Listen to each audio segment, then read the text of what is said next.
रंगभूमि में सभी लोग उपस्थित हैं। भगवान कृष्ण और बलराम आगे बढ़े, कुवलिया नामक हाथी को छोड़ा गया।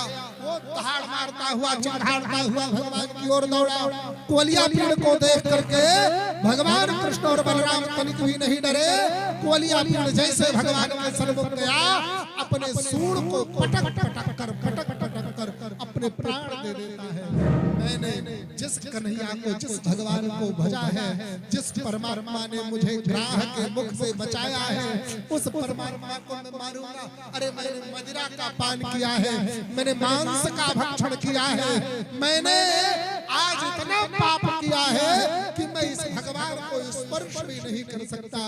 जब स्पर्श नहीं कर सकता इस शरीर से, तो इस शरीर का रहना ही व्यर्थ है। कुवलिया अपने प्राण दे देता है। विचार करो, एक पशु भी भगवान से इतना प्रेम करता है कि अशुद्ध अवस्था में हूँ तो मैं भगवान को स्पर्श नहीं कर सकता, और यदि स्पर्श नहीं कर सकता तो अब मुझे जीने का कोई अधिकार नहीं। जीना चारों ओर मुष्टिक आए महाराज सौरभ जी, चारों ओर मुष्टिक आए, चारों ओर मुष्टिक ने ललकारा युद्ध के लिए, आओ दुष्ट मुझसे युद्ध करो। भगवान कन्हैया ने कहा चिंता मत करो, तुम्हारी इच्छा पूरी करेंगे। सारे के सारे सैनिकों ने भगवान को घेर लिया। बड़े बड़े महारथी, बड़े बड़े बलशाली योद्धा, उन्होंने भगवान को घेर लिया और घेर करके सभी ने भगवान को ललकारा। भगवान ने कहा चिंता मत करो। फूंक मारते ही सारे राक्षस उड़ गए। इधर एक मुक्के में मुष्टिक को भगवान बलराम जी ने, और एक ही थप्पड़ में चारों को भगवान कन्हैया ने धराशायी कर दिया। अब कंस जी महाराज अपने सिंहासन पर खड़े होकर पकड़ लो, घेर लो, बंदी बना लो। इतने भगवान उनके सिंहासन पर पहुंच गए और उनके बाल को पकड़कर अपने हाथों में लपेट कर उनके सिंहासन से लेकर कूद पड़े। दोनों में मल्लयुद्ध होने लगा। वो बालों को छुड़ाने का प्रयास करता कंस, लेकिन भगवान कन्हैया कंस के बालों को छोड़ते नहीं। कंस के बालों को छोड़ते नहीं। कंस कहता मैं तुम्हारा मामा हूँ, मुझे छोड़ दो, मैं तुम्हारा मामा हूँ, मुझे छोड़ दो। बोले अरे मेरी माँ को तुमने बाल पकड़कर रथ से घसीटा था, उसका परिणाम तुम्हें भोगना ही पड़ेगा मामा। बोले अरे कन्हैया मुझे बख्श दे, मुझे छोड़ दे। बोले देखो मजाक मत करो मामा। बोले क्या मजाक? बोले हम किसी को पकड़ते नहीं हैं। बोले तो? बोले जिसको पकड़ते हैं उसको छोड़ते नहीं हैं। बोले कब तक? बोले जब तक पार न कर दे तब तक। कंस ने शरणागति कर दी, समर्पण कर दिया। कहा हे कन्हैया अब तुम पार ही कर दो हमको। भगवान ने अपने ऊपर उठाया, चारों तरफ घुमाया और उठाकर धरती पर धड़ाम से पटक दिया। जैसे कच्चा घड़ा फूट जाता है वैसे ही कंस फूट गया, कंस छीट गया, कंस का उद्धार हो गया। कंस की पत्नियां रोते हुए अपने पिता जरासंध के यहाँ चली गई और इधर जय जयकार मथुरा में होने लगा। सभी लोग उत्सव मनाने लगे। उग्रसेन जी महाराज जेल से छूटे हैं, वसुदेव देवकी जेल से छूटे हैं। सब प्रसन्न भये। सब ने विचार किया कि जरासंध के यहाँ उसकी पुत्रियां कंस की पत्नियां गई हैं। अब जरासंध कृष्ण और बलराम को मारने के लिए ढूंढेगा तो कृष्ण और बलराम को कहीं छिपाना पड़ेगा। न मथुरा में रोक सकते हैं, न गोकुल भेज सकते हैं। कहाँ भेजे? क्यों ना इनको गुरु आश्रम भेज दिया जाए पढ़ने के लिए। बोले शांडिल्य ऋषि का आश्रम भी जगत विदित है। आपके कुलगुरु शांडिल्य ऋषि और मथुरा वासियों के कुलगुरु गर्गाचार्य जी दुनिया को पता है। यहाँ पर भी ढूंढते ढूंढते पहुंच गए तो एक व्यक्ति ने कहा, अक्रूर के पुत्र ने, महाराज मैं गुरु को जानता हूँ। मेरे गुरु श्री शांतिपनि मुनि जिनके यहाँ मैंने शिक्षा ग्रहण करी है, मेरे पिताजी के अत्यंत प्रिय हैं। यहाँ से बहुत दूर मालवा की भूमि पर उज्जैन में महर्षि शांतिपनि का आश्रम है, क्षिप्रा नदी के किनारे। वहां पर क्यों ना मेरे साथ कृष्ण और बलराम को भेजा जाए। तो अक्रूर के साथ कृष्ण और बलराम उज्जैन शांतिपुर ऋषि के आश्रम पढ़ने गए।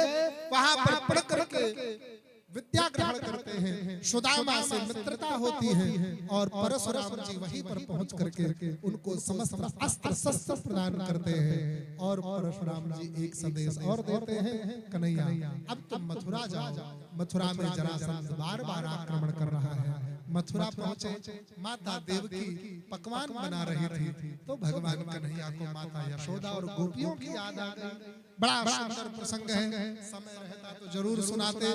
यहाँ पर उद्धव जी महाराज को संदेशा लेकर गोपियों के पास भेजा है। कन्हैया ने गोपियां उद्धव जी को खुद प्रेम का पाठ पढ़ाकर भेज देती हैं और उद्धव जी आकर कृष्ण को ही दुत्कारने लगते हैं, धिक्कारने लगते हैं। कन्हैया कोई भला इतना निष्ठुर कैसे हो सकता है?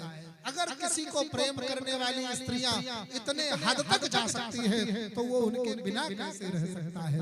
भगवान कृष्ण उनको अपना विराट स्वरूप का दर्शन कराते हैं। उनका जो ज्ञान है, उनका जो प्रेम है और जो उनका दिव्य दृष्टि है, इन तीनों की जागृति होती है। और फिर 19 बार महाराज जरासंध के द्वारा आक्रमण करने पर भी मथुरा पर जरासंध विजय नहीं प्राप्त कर सका। 20वीं बार 1008 ब्राह्मणों को जरासंध ने यज्ञशाला में बिठाया। तुम मेरे लिए विजय महायज्ञ करो, अगर मैं इस युद्ध में जीत गया तो तुम्हें खूब दक्षिणा दूंगा, अगर हार गया तो तुम सबको मृत्यु दंड दूंगा। भगवान कृष्ण के गुप्तचरों ने कृष्ण को बताया सारा वृत्तांत। भगवान कृष्ण ने विश्वकर्मा के माध्यम से सोने की नगरी समुद्र के बीचों बीच में बसाया और समस्त मथुरा वासियों के साथ में द्वारिका चले गए। मथुरा छोड़ दिया। जरासंध 20वीं बार आक्रमण करने मथुरा पर आया। उसने देखा मथुरा में कोई है ही नहीं तो भगवान कृष्ण को रणछोर कहकर संबोधित किया। वहीं से उनका एक और नाम पड़ गया, रणछोर। बोलिए रणछोर भगवान की। और अब यहाँ से भगवान की लीला प्रारंभ होती है। कौन सी? सामर्थ्य की लीला। कौन से सामर्थ्य की लीला? उल्टी लीला। भगवान राम और कृष्ण में कोई अंतर नहीं है। राम कृष्ण तो एक है, अंतर नहीं निमेश। इनके नयन गंभीर है, इनके चपल विशेष। राम अयोध्या में जन्मे तो इसलिए वो राम कहलाए। अगर लंका में जन्मे होते तो वो भी रावण कहलाए, या राम लंका में भी जन्मते तो राम ही रहते, रावण नहीं बनते। तो भगवान कृष्ण ने कहा चलो ठीक है भाई, रामावतार में मैंने सब कुछ सीधा किया तो मैं राम बना, कृष्णावतार में मैं सब कुछ उल्टा करता हूँ। क्या उल्टा किया? शुरू से लास्ट तक। जन्म राम जी ने दिन में लिया 12 बजे, भगवान कृष्ण ने कब लिया? रात्रि के 12 बजे। राम जी 4 भाई, भगवान कृष्ण 8 भाई। राम जी ने पहले विद्या ग्रहण किया, तब राक्षसों को मारा। भगवान ने पहले राक्षसों को संहारा, तब गुरुकुल पढ़ने गए। राम जी ने विवाह किया, एक पत्नी के साथ जीवन जिया। भगवान कृष्ण ने 16,108 विवाह किया। भगवान राम के पास एक स्त्री आई, कहती है मैं तुमसे प्यार करती हूँ, तो लक्ष्मण को कहकर उसके नाक कान कटवा लिए। भगवान कन्हैया के पास 80,000 स्त्रियां आई, कहते हैं हम तुमसे प्यार करते हैं। भगवान कृष्ण उनको समझा बुझा कर भेज दिए, कह दिए जाओ अपने घर पर प्रतीक्षा करो, जब अवसर आएगा तो हम बुला लेंगे।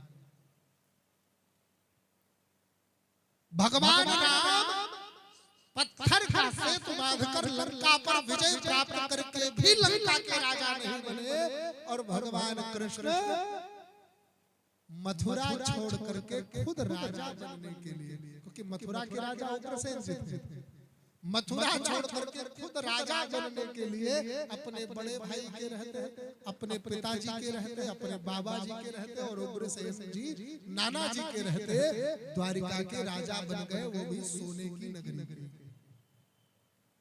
रावण समुद्र के बीचों बीच रहता था, भगवान कृष्ण भी समुद्र के बीचों बीच रहते थे। रावण के 1 लाख पुत्र थे, भगवान कृष्ण के भी 1 लाख पुत्र थे। रावण के 1.25 लाख नाती, भगवान कृष्ण के 2.5 लाख नाती, 2.5 लाख। एक पत्नी से 10-10 हजार पुत्र थे, 10-10 पुत्र, 10-10 हजार में 1,60,000 पुत्र ही थे उनके।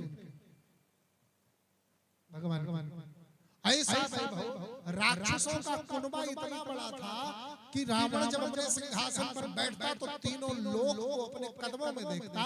भगवान कृष्ण जब द्वारिका के सिंहासन पर बैठते तो तीनों लोग उनकी प्रार्थना करते, उनकी स्तुति करते।